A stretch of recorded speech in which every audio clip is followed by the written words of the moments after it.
is going on YouTube? Tenacious Fox here with a brand new video. So I finally got around to doing the draft analysis. Oh, whoops. So that's what we're going to do today. Just remember, if you do like this episode, make sure you smash that like button. And if you're brand new here, make sure you hit this up. All right, so we do have the coach of the Boston Red Sox here, Jake. He's going to be helping me with the draft analysis and the first week matchups. So first off, we're going to talk about the Z captains for each team. And he's actually on the same page as I am.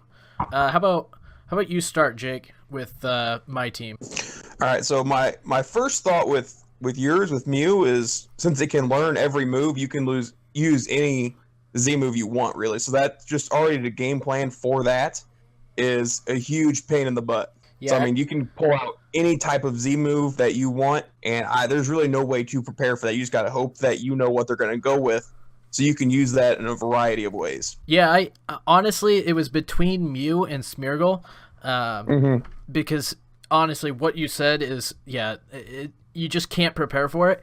And honestly, even though he is the Z captain, I don't have to use the Z move on him. I can still put another item.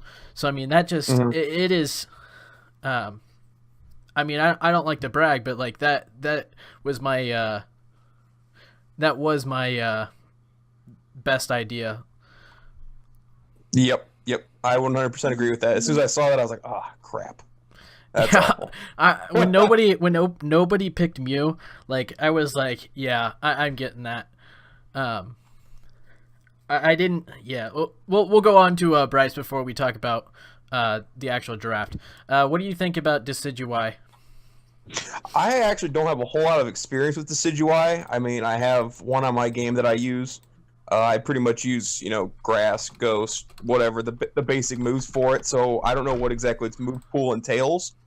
But Bryce knows what he's doing most of the time, so I want to give him the benefit of the doubt there.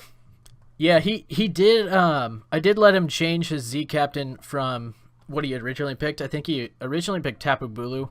Yep. I did let him change since it was just week 1, without a vote.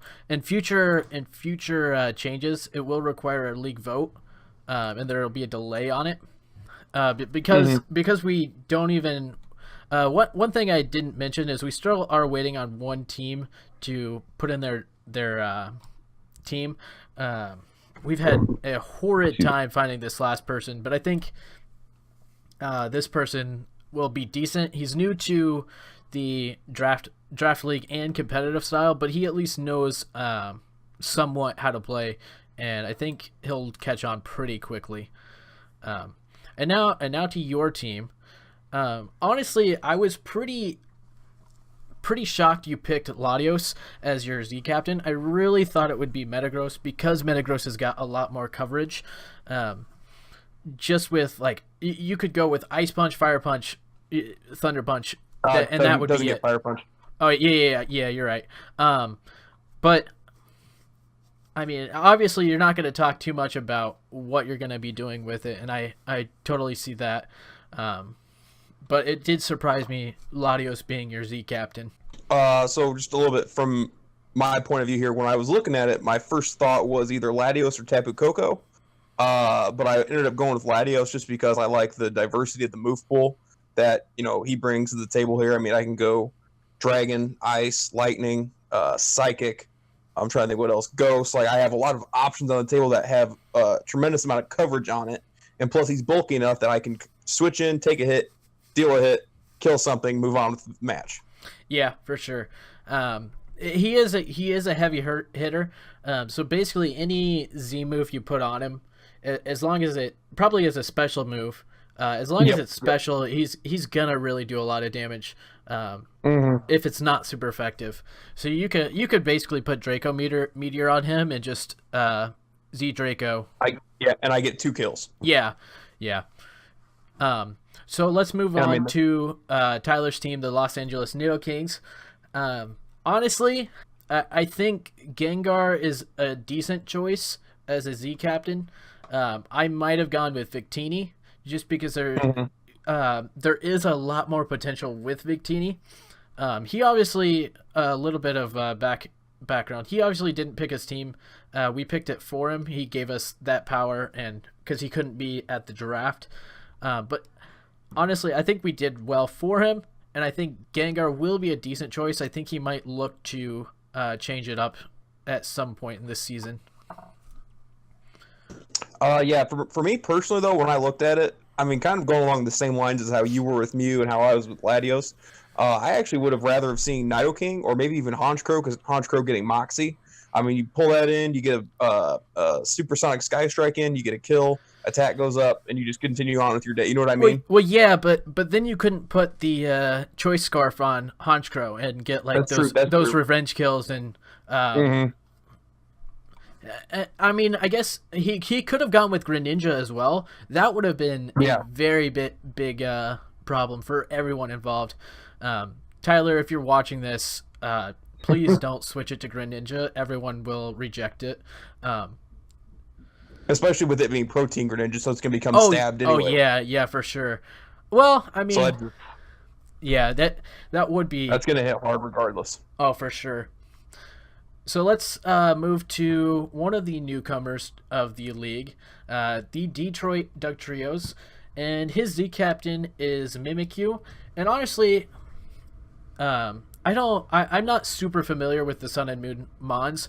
I know that Mimikyu is pretty good, hits pretty hard, and is a popular Z move Pokemon. What do you have to say about that? So I personally am a huge fan of Mimikyu. Like, I was very upset when he took it because I really wanted Mimikyu. As for it being a Z captain, that I'm not such a big fan of.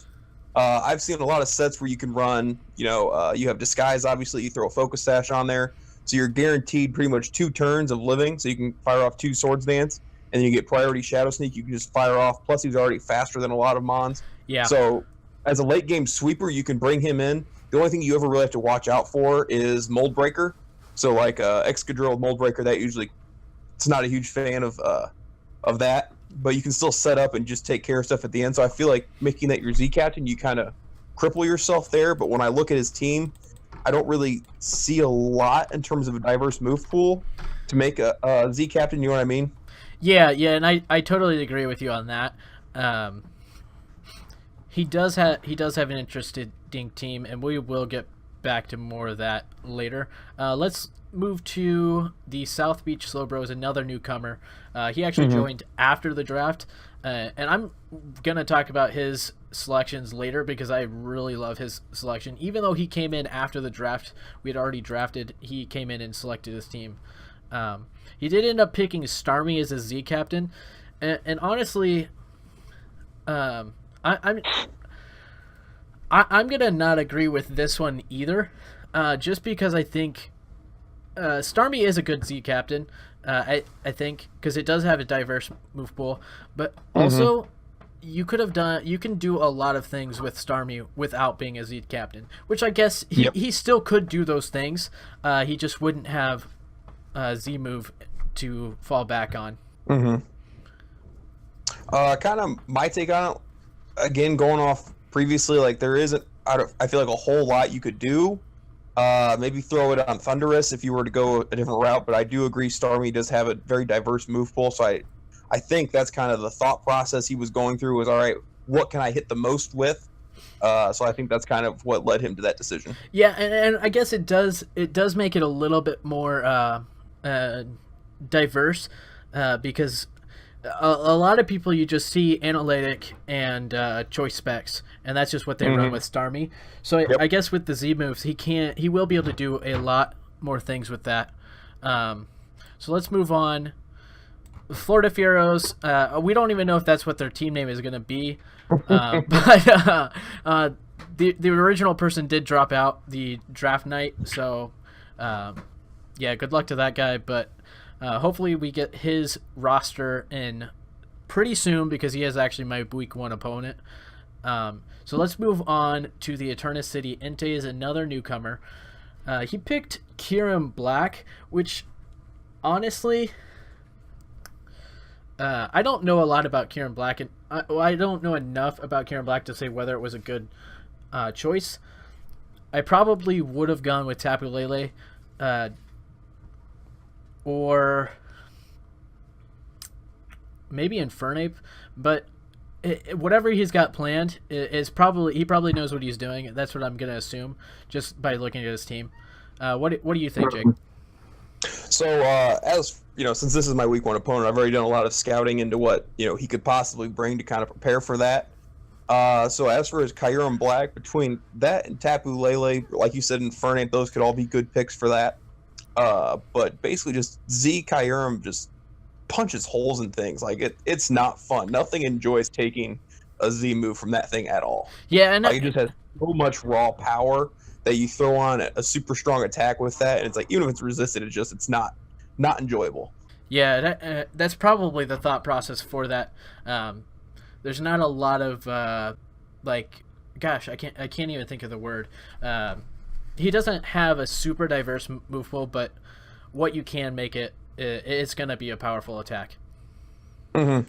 Yep. So I mean, if you go Sub-Zero Slammer, you go the Draconium one, the Z. Yeah. You throw that on there. You can go electric with the Fusion Bolt. So I mean, you just anything that he uses, it's going to punch a hole in something. Yeah, for sure. All right, so let's move on to the draft analysis. I guess we will start with my team. Jake will be doing most of it. My personal opinion is that I had one of the best drafts just because of this Magearna and Mew. I managed to get Magearna late in the first round, and honestly, Magearna is one of those few Pokemon that are still in OU that are so broken that I think that's going to give me a huge advantage in a lot of matches. What is your take, Jake? So just again, my first take on it before we look at the Magearna, when I looked at Mew and Smeargle. So my first thought was you could bring those, and there is literally any combination of moves you want. You can run with those. So again, just preparing for that, like you make it impossible for anyone to know what to do going into that week because you have so many options on the table.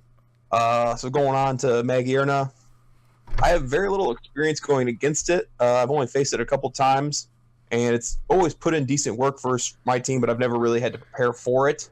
So I don't know exactly how that's going to work out in the season.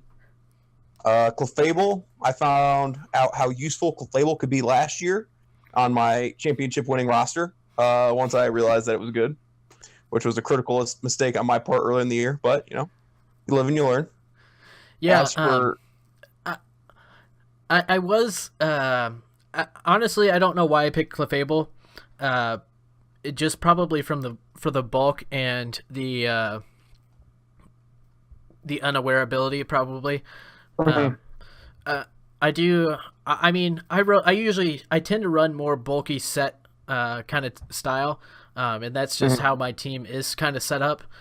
I do have a couple heavy hitters in Salazzle, Sceptile. I'm really interested in using Rotom Fan. I know the other Rotoms are pretty useful, so I'm gonna try to give Rotom Fan some spotlight this season. Okay, I feel you. Because same thing with Clefable. I mean, Mew, Clefable, and Smeargle, they all have extremely just deep move pools, and it's really difficult to prepare for Clefable because you can run support, you can run cleric, you can run offense, you can run. You know what I mean? There's just so many things and that's part of that is a lot of the thought process in picking him. Let's move on to the Arizona Arbok. First off, I want to say that he snagged the one Pokemon I would have probably taken other than Magearna and Mew and Landorus Therian. Actually, I'm going to fix that right now. Capitalize that T. Well, I'm just going to... Yeah. He did snag Landorus Therian, and that's going to be, I think, a huge part in his team. He won't like the Ice Shard from my Mamoswine, but I'm sure he won't leave it in on that. Mm-hmm. I think Skarmory was an interesting pick. I think he'll agree with that. It is a decent support mon, but it's not super great in draft league format. I know he wanted that Magnezone that you snagged, but you picked right before him. So You did steal that right before he could take it. The Tapu Bulu, honestly, Tapu Bulu in my eyes is the worst Tapu, which I think he still can probably get some use out of it, especially if he combos with Decidueye. And what is your take on his team?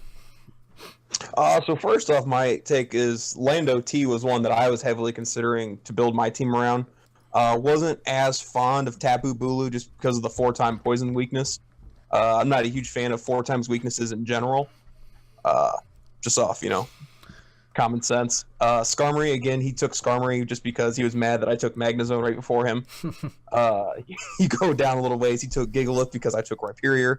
And honestly, that I'm looking at it, if I was him, I probably would have made Lucario my Z captain just because of he also has a diverse move pool with good stats. Yeah, I do agree with that. I don't think Decidueye is a bad Z captain. I do think Lucario would have been really, really tough to prepare for, and really would have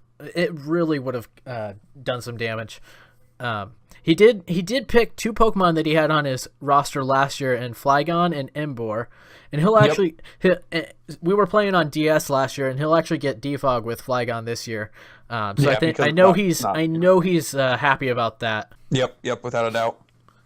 I'm a little worried of that Emboar again this year because I know it put in decent work versus me last year in our draw, if that's what we're still gonna let it stand as. Hey, I mean this year it won't be a draw because of showdown rules. Yeah, still upset about that. Hey, I mean it worked out in the end. It did. Let's move on to your team, the Boston Red Sox. Honestly, you do have a couple. You have a couple Pokemon that I had on my roster last year in Azumarill and Donphan. So I see where you're trying to copy me a little bit in that bulk. You also have Metagross. You don't have the Mega Metagross this year. Of course, we don't have Megas this season at all, and Mega Metagross is an Uber this year. And honestly, my biggest question for your team is probably that Latios, just because my thought process is that he's only in OU because of the Mega, so he's OU by default. So I think to use one of your OU picks and one of your legendary picks on Latios, I think that was interesting. Obviously you have your own plans with that, but to me, before I see it, it is interesting. I also saw you have Swellow. That's a Pokemon that you had last year. I know you really liked it. Does he get the Defog? I honestly don't know. I have never even looked to run a set with Defog on it with Swellow. It's always been pure offense, baby. Yeah, because I do see that you. I think. I guess we should have done actual draft grades. For the last couple. We'll do that right. We'll do that right after this. We'll just do all 3 of these at once. I do think that you only have, I guess, 2 Spike or Rock Setters, and Rhyperior and Frostless. Well, I guess Donphan does get Spikes, Stealth Rocks as well. Metagross also gets Stealth Rocks. Oh, okay. I guess I didn't know. I guess I did know that. I just wasn't thinking of it. And then you've got Donphan as your only spinner. What did surprise me a little bit was that you don't have another electric type on your team. Maybe take advantage of that electric. I can't even remember what it's called right now. Terrain. Yeah, with Tapu Koko. Yep. To be completely honest, I still am not even 100% sure on what all the terrains do. That's a little negligence on my part. It does kind of boost the power. But at the same time, you look at it, and Latios, Koko, Magnezone, Metagross all get access to a move that's electric typing. Rhyperior can learn Thunder Punch, so that's another one. So even though I don't have a pure electric type for electric attacks getting boosted, I have plenty right there. I do want to point something out to you really quick, and I just noticed it. This is really the first time I've looked at teams extensively. you do have a serious ground weakness. So you've got Oh yeah, Tapu I've Koko, noticed. Magnezone, Metagross, Darmanitan, Donphan, Rhyperior. Frostless, I think, has Levitate.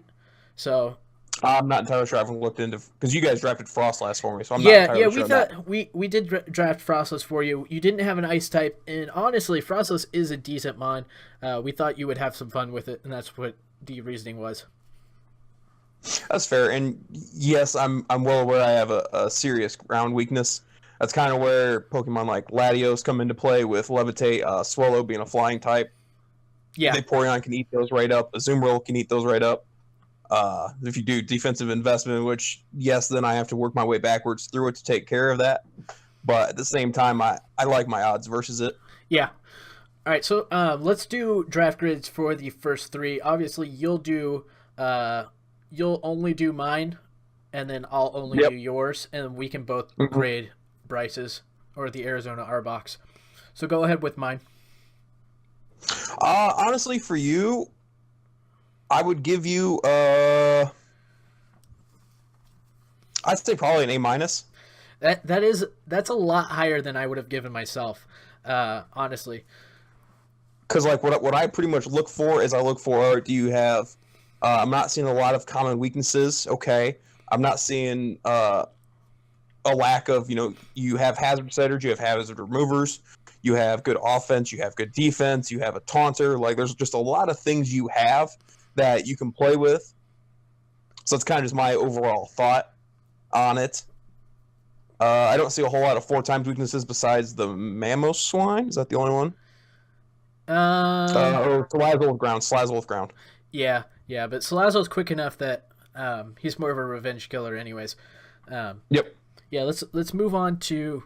Excuse me. Let's move on to the Arizona R box. Honestly, I would give them probably between a B and a B minus, just because of that Tapu Bulu, the Skarmory, and the pick for Decidueye as the Z captain. Because I don't know what he's really gonna do with Decidueye, and Skarmory is meh, and Tapu Bulu is as a legendary is kind of meh. What do you think? So for me, I would be a little harsher on Bryce grade wise. A B minus might be the highest I would give him, just because I see not one but 2, 3, 4, 5 Pokemon that have a 4x weakness. So you're going for the 4x weakness. That's having that many. That's something I would definitely. I don't. One thing I do want to say is I don't think he'll be caught off guard with me using Ice Shard on his Flygon again this season. I think he'll know that Mamoswine gets Ice Shard this year, so that's unfortunate for me when I play him. So let's move on to your team. Honestly, I'd give you about the same grade, but probably a B plus to a B, just because you've got probably a B because you've got so much ground weakness, and Earthquake is such a common move, man. Like, yep, so many Pokemon can learn Earthquake. I think in our format, I think you'll be okay, but that ground weakness I think is going to be your undoing at some point. I can respect that. I'm actually looking up right now if Swallow learns Defog, because I'm curious. I think it does. It does. It does. It's an egg move, but it does. Well, it doesn't matter because we're on Showdown. But let's move to the Los Angeles Nidokings, which he didn't really pick his team, so we're not even going to do a draft grade for it. But he does have a highly, highly, highly offensive team. That's his style. He does not have anything that can really take a hit, but you can't really take a hit from anything of his. So, yep. That's about what we were thinking for him, because that's just his play style. He's going to come in, he's going to hit something hard, and hopefully it dies. And the sad thing is, this team is actually less offensive than his team was last year. Well, yeah, because he doesn't have that Tyrantrum or that or Aggron. Yeah. Nidoking is probably his bulkiest mon. Well, Honchkrow can be pretty bulky as well. He did get Delma is surprisingly bulky. Yeah, I can see that. Yeah. Um, 'Cause, I mean, I can't even. I just now got to the point that I could one shot it with Night Slash on my Sun and Moon with a legendary Pokemon, and that Pokemon's like, I want to say 12 levels stronger than Delmice. Yeah, I guess. Yeah, it'll probably depend on what sets he runs with it. I know he's been Mm-hmm. practicing a lot since our last season. He Yep. he was brand new to competitive style going into the season last year, but I know he's been practicing a lot. So I'm really excited to see where he's or how much he's grown since last season. I think he's probably played competitive more than he's definitely played more than I have. He's probably only played less than you, Jake, to be totally honest. Yeah. Well, I guess probably some of the newcomers will probably have played just as much, but yeah, I am really excited to see how much he's grown as a battler this season. What? Yep. Yeah. I guess we won't give him a draft grade since he didn't really draft his team, but we will move on to the Detroit Doug Trios. What are your first thoughts with the Detroit Doug Trios? First off, he has some water types that are not fun to deal with on a general rule of thumb. Toxapex can be annoying with that Baneful Bunker defensively. Rotom Wash is annoying to deal with. And then Cloyster, if you aren't prepared for, Cloyster is the janitor because it will sweep you up. It's not fun. If like you got to have a priority steel type move. So I mean that's kind of why I'm glad I have Metagross. But I mean that thing it can do some serious work. Plus, he has a couple of pivots I see with Rotom Wash and Jolteon. He can both use as pivots. Shinsino, is that how you say its name? The skill. Yeah. It's a weird name. I mean, kind of the same way with Cloyster with that skill link. If you aren't prepared for it, it can really put in some good work versus you. And then, of course, Ditto at the end there is just... Yeah, he Ditto can just be copy. silly. He can copy anything there. I do like his team. I think I did ask him about it. He didn't pick any legendary Pokemon, and I think he said he wasn't really comfortable with them.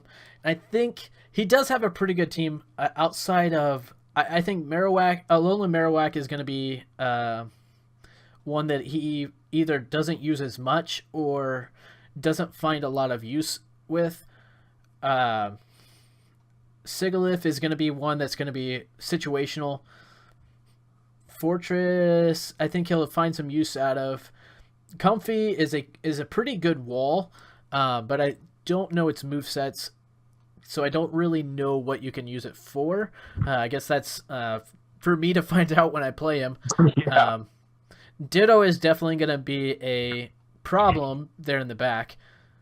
Yep. And obviously Mimikyu, because you can do a lot with it outside of the Z moves. And Toxapex, it's just such a wall. Gliscor, it is a wall. It's easier to take out, especially with all the ice moves on that you can get. Rotom Wash is a great pivot. Overall, I'd probably, I think I'd give him a B just because he doesn't have any legendaries, and I think it's going to be hard for him to overcome because legendaries, let's face it, do have higher stat values, and I think that might be a problem for him to overcome. Yeah, I'm right there with you in terms of overall grade, right around a B.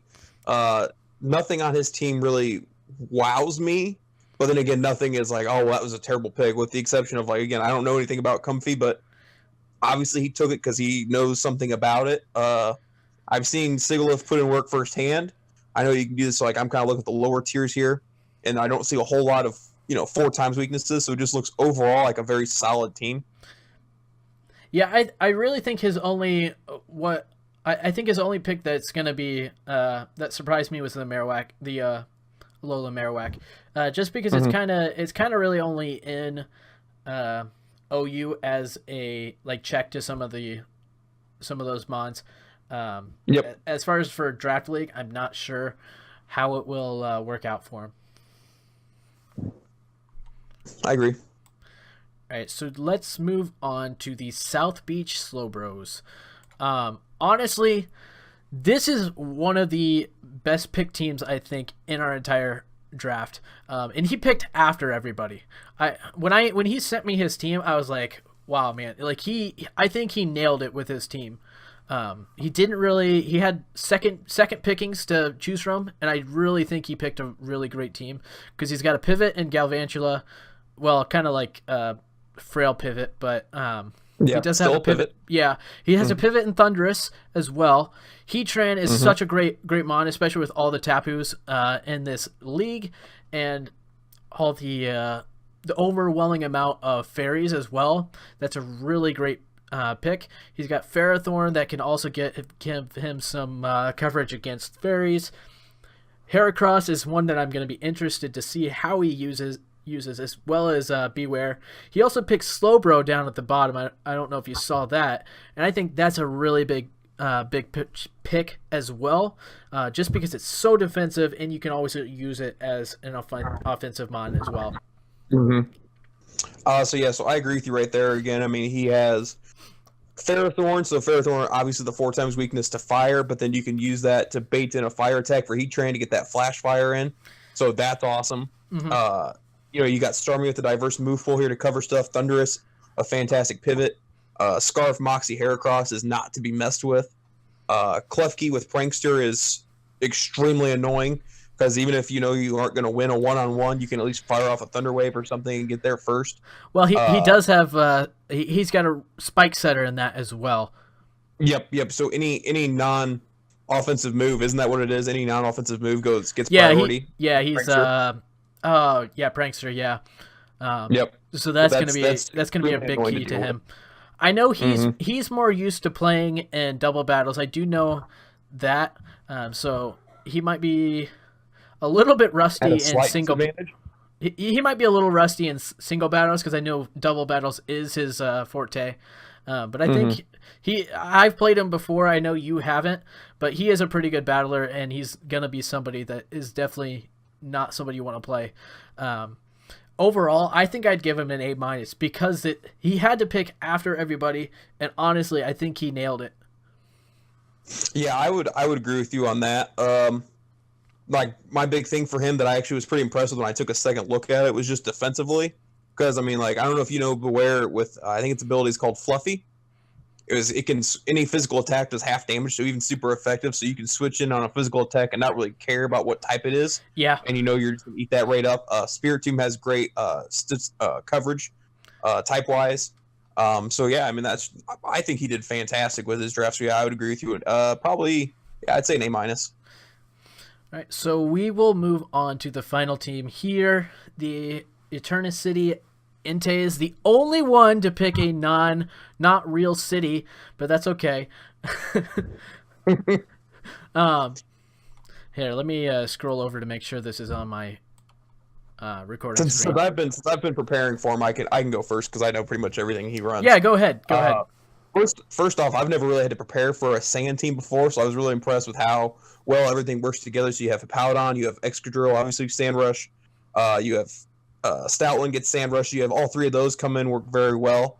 And then you look at Kyurem Black, its main weakness is hazards. It does not a fan of stealth rocks. So then what do you have? You have Excadrill that has Rapid Spin. You have Blastoise. You have Hitmontop. You have 3 spinners plus a spin blocker in your own. So, I mean, that's already you have all your bases covered with that. And then one of the big weaknesses for Tapu Lele and Kyurem Black, obviously, would be those steel type attacks that, I can fire off with Metagross or, with a Scissor or a Bullet Punch. Well, you can't use priority moves anymore with, Misty Surge.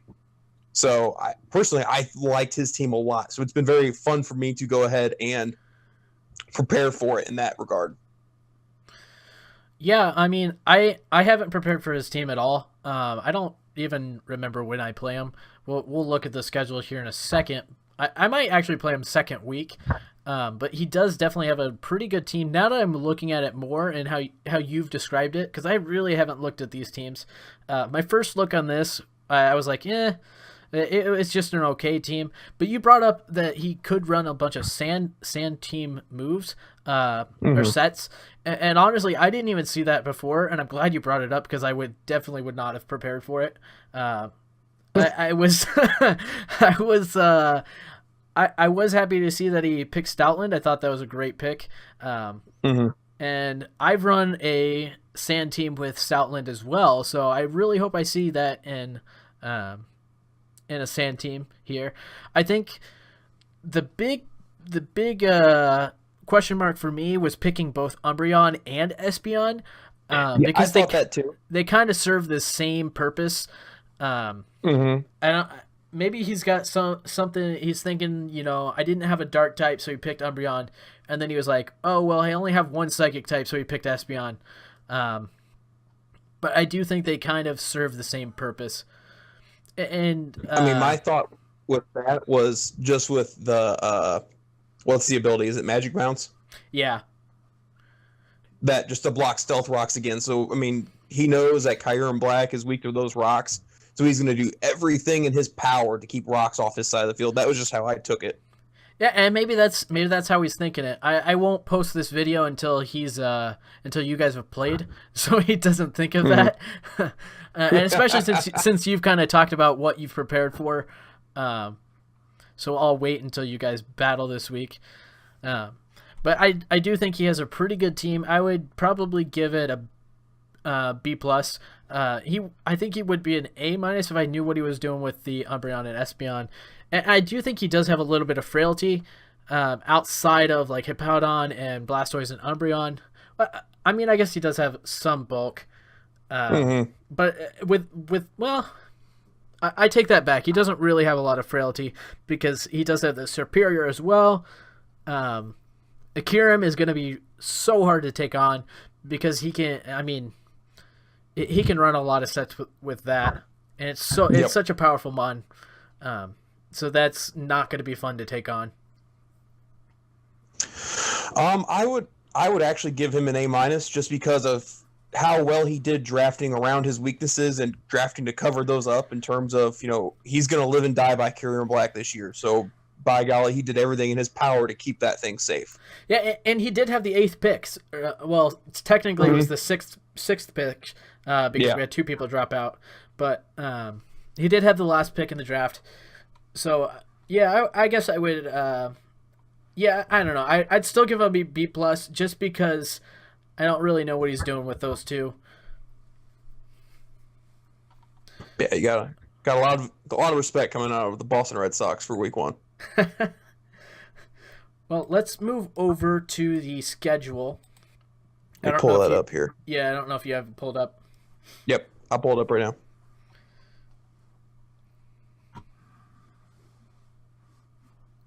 All right, I got it up. Okay. So we do have the first match of the week. It's no order, but we will talk about my team and the Florida Furos, or whoever they may end up being. I think that I'm very biased, but I think I'm going to win this week just because my opponent, he's not super experienced with competitive battles. He's pretty new to it. He still has to send me his team, so I'll have a very short week to prepare, but I do think that I'm going to pull out the victory this week. And there's really nothing else I can say because we don't know his team yet. Yeah, and I would agree with that assessment, but again, just with the sheer depth of what you can do with what you have, he would be hard pressed to draft something that you aren't already prepared for. Yeah, I can agree with that. So let's quickly move to the Arizona Arbox and the LA Nidokings. I'm going to look at their rosters real quick. Actually, I'm just going to stay on the rosters page if you don't mind. You're fine. What's your first take on this? The Nidokings are not fans of Chandelure. No, they aren't. So that will be his win condition without a doubt. If he can take care of that, that opens up so many doors for his team. But if he is unable to, he will be hard pressed to not lose. I think, I'm going to give the advantage to the Arizona Arbox in this one. I think they're probably going to win 2-0 just because the LA Nidokings has got so much KO potential. But the one thing that they really don't have is a lot of ice attacks.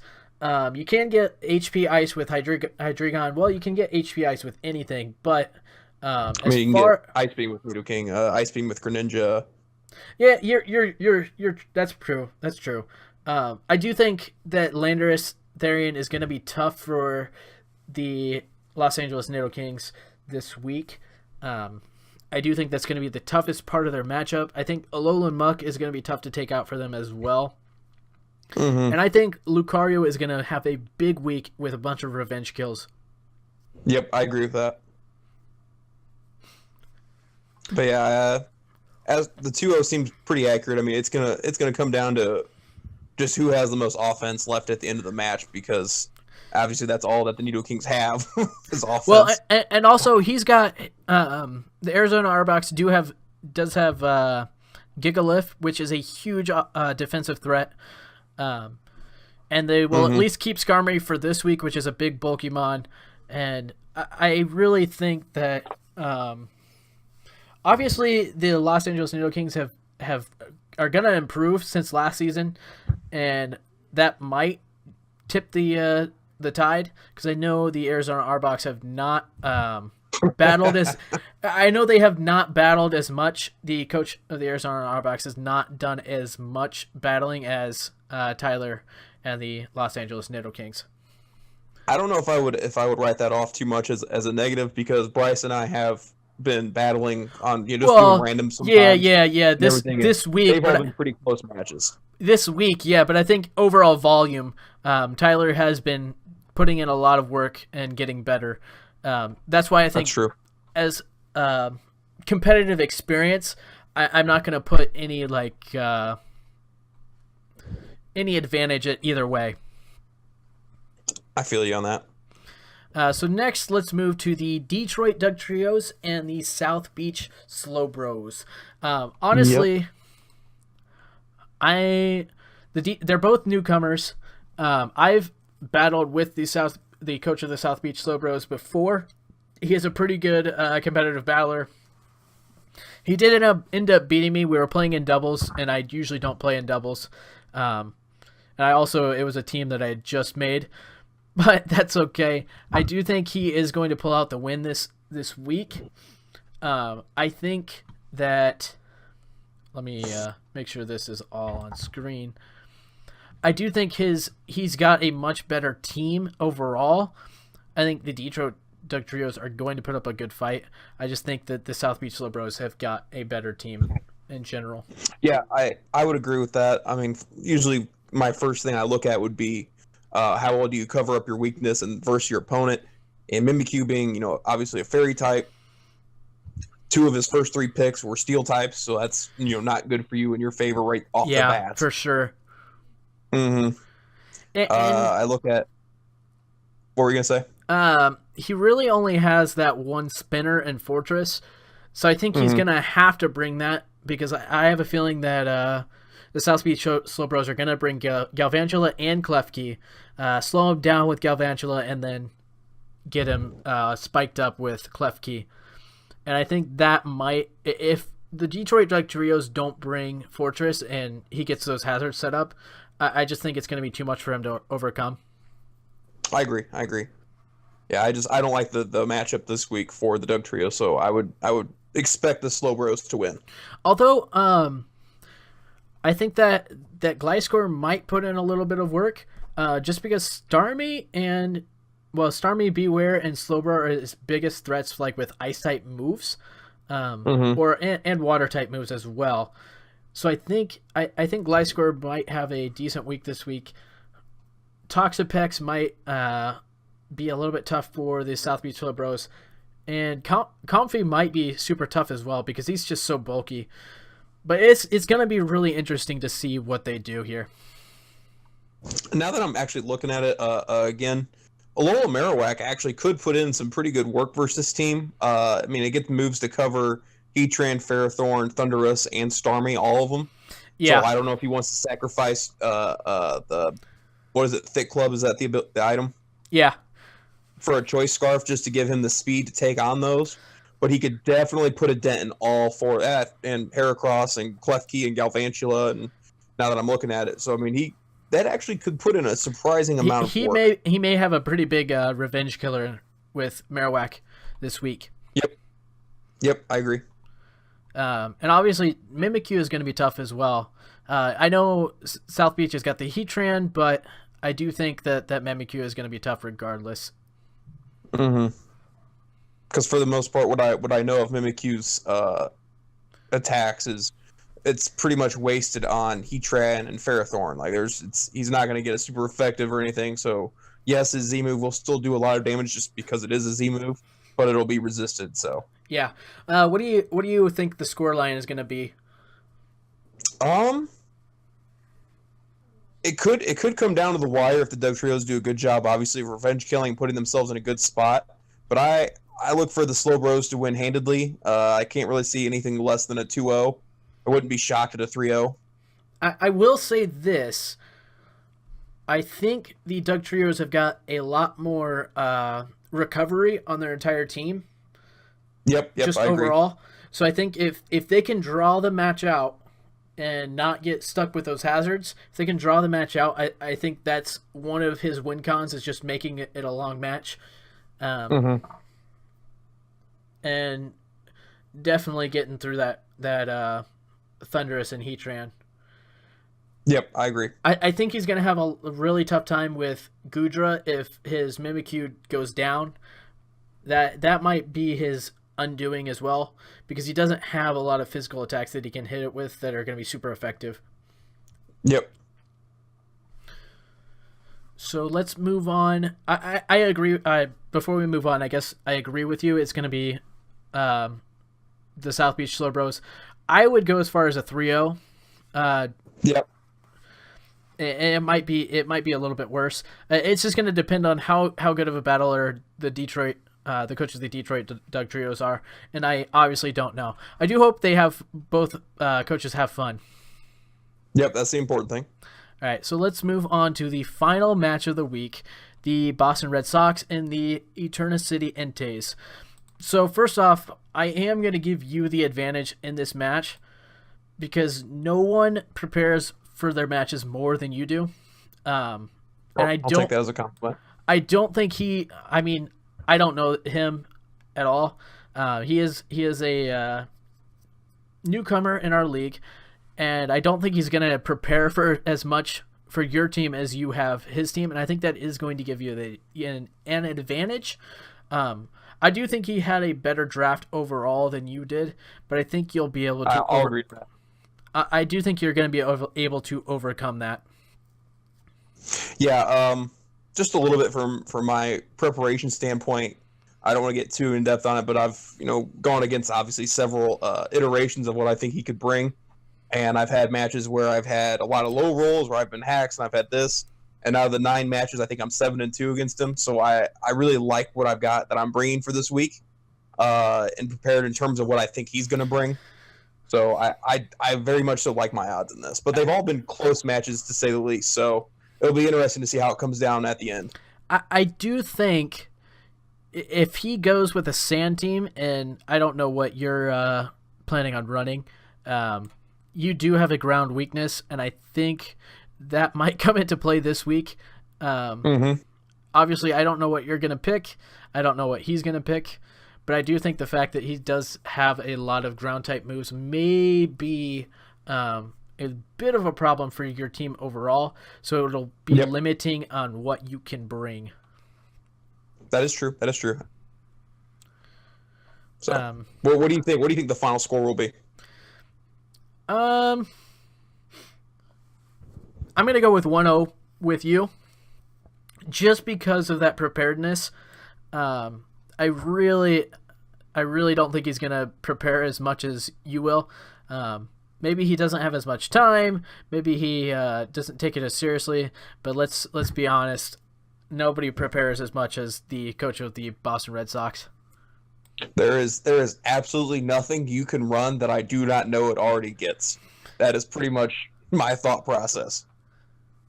Sometimes it comes back to bite me in the butt a little bit, because then I go into a little bit of a panic mode during a match. Like, does he have flamethrower? Does he have ice cream? What does he have? You did kind of, you do overthink some things sometimes. But yeah, I do think that is going to be your advantage in this match. I think his advantage is the ground type weakness with your team. And I agree to that. I think Vaporeon is going to be really crucial in this match as well, because he doesn't seem to have a lot of ways to take that down. Just that superior. Yeah, just that superior, and that if that goes down early, I mean, he's going to be in some trouble. Mm-hmm. Well, I appreciate you giving me the vote of confidence. That is going to be it for this video. Thank you for watching. Jake, you got anything to say? Not really. I mean, personally, I think everyone did a great job with the draft, and I just hope everyone has fun this year. All right. Well, thank you for watching. I do hope you enjoyed this video. Fox, out.